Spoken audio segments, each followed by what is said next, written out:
That's how you clap in sign language. So at the end, we can all do that. Thank you very much for this opportunity. I'm really delighted to be asked to speak here today. I am an alumni of Springboard. I did the course a few years ago at my government department, Foreign and Commonwealth Office, and I benefited greatly. I was a woman in a very male working environment, very competitive, and it reinforced many things I needed to remember. Gave me new ideas. I wanted to start by saying I joined in, obviously, in the group this morning and telling you what I wrote in our group. Obviously, I'm the keynote speaker, but it was a good way to remember, why am I here? I said I want to inspire all of you.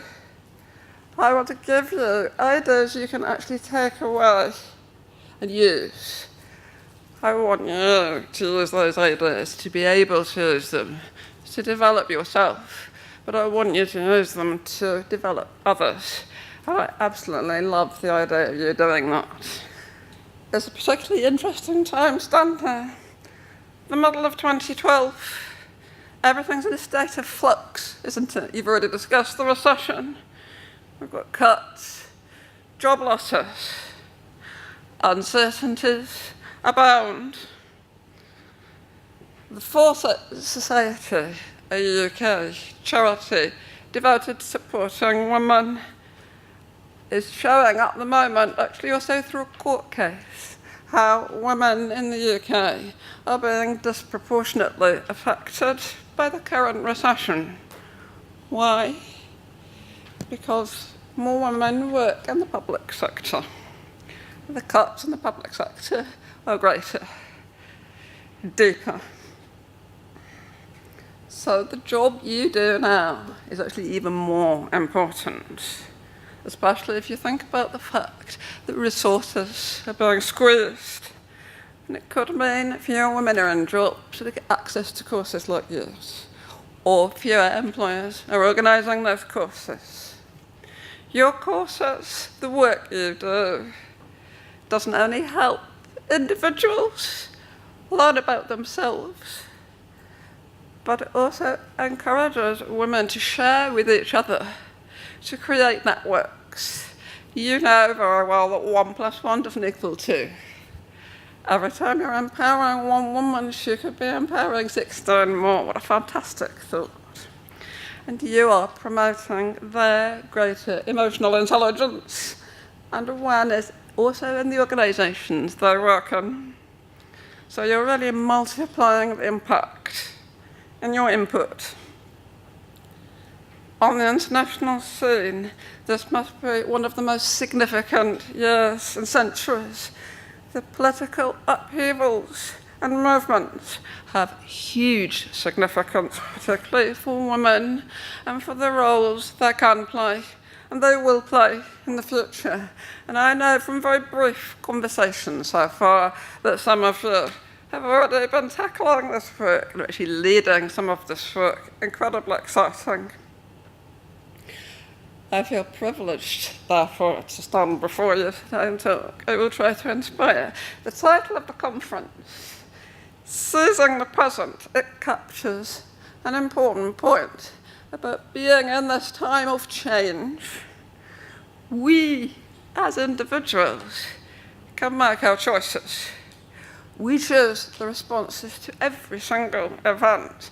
We define our reality. Every single small choice will help create our future. We do create the future. We can't determine it fully, of course. I feel it's choices in the past that have propelled me into new arenas. The future looks very, very interesting. I feel I've gone beyond what I or others would have expected. I didn't allow deafness or the other events to define me. I defined me. These experiences, the events, E plus R, events plus response, seem to have led to a flow of opportunities. Maybe another O, I said E plus R equals outcome, but it could also be opportunities, maybe. So a friend pushed me to start coaching a few years ago on top of my day job. And I'm developing that further now. I had the opportunity to start doing some academic research. It's a brand new area about the impact of coaching on people with disabilities. I looked beyond the Foreign Office, and again, friends said, have you seen that job at RNID? Close to perfect, sideways move. An opportunity to learn new things about finance, financial targets, planning, social enterprise, in a wonderful warm bath of a daft, friendly environment with all colleagues signing. I've received 3 requests in 3 months to be a trustee. And the last one was quite recent, to be the trustee for a major deaf and disabled arts festival. So it's really an honour. This is giving valuable chance to get high-level governance experience, which unfortunately the Foreign Office decision denied me. And I'm actually getting more because it's in 3 environments, 3 different organisations, so I get more. I win. I've resigned from 2 jobs during a double-debt recession. But I'm glad to say that nobody said, what a stupid thing to do. It's altered very dramatically and positively the relationship I have with time and money, and actually in a good way, the relationship I have with my husband, which was always good, because I found the most caring person. But it's about balancing how you organise your life, money and time. And I want to mention, as I started this process, various ideal people, I call them fairy godmothers, fairy godfathers started appearing from nowhere. A very senior coaching guru who was ready to be generous with her time. A deaf senior lawyer who could understand not only the technicalities of my legal case, but the human side. Where did he come from? There's not many of them. A disability guru who mentored me into my new life. I think it's worth you thinking, have you got any fairy godmothers and godfathers out there you may not be aware of? How could they help you? The coaching guru gave me a wonderful quote. I was grappling with isolation at the Foreign Office, and she said, Jane, think about this. This is the quote. If your curve is large, why bend it to a smaller circle? If your curve is large, why bend it to a smaller circle? And I thought, drat. I can't go back now. I knew exactly what she meant. Don't hold yourself in, don't deprive others of who you are.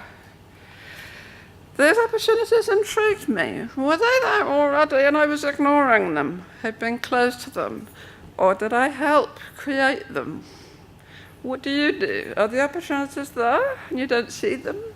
Do you make them? Once I'd taken the key decisions inside for myself, thinking about the present carefully, everything seemed to click into place. I observed in myself and the positive changes that this was right. When I told my team my last job I was leaving, I think I must have made a positive impact because they all cried. And so, some sort of impact. And my mother was tears of relief. On my last day, one of the people I line managed sent me a quote in an email. Before we do our final discussion, I'll just read it. It was from Mark Twain, and it's on the handout. 20 years from now, you will be more disappointed by the things you didn't do than by the things you did. So throw off your bowlines, sail away from the safe harbour, catch the trade winds in your sails, explore, dream, discover. As I said at the start, remember this is a story of a normal girl, a normal person. I received an engraved silver bookmark from my lovely team in my last job. It says, Jane, enjoy the journey. It's a heart. It's beautiful. They're right. It is a new journey ahead. I can create it. Choose the route. An audiologist said to me years ago, after she learned that I was a full-time lecturer in English as a foreign language, "You're a full-time lecturer in English as a foreign language. With your hearing loss," she had the graph, the audiogram. "Well, if you can do that, with your level of hearing, you can do anything." Yes, I can. And so can you. Thank you very much.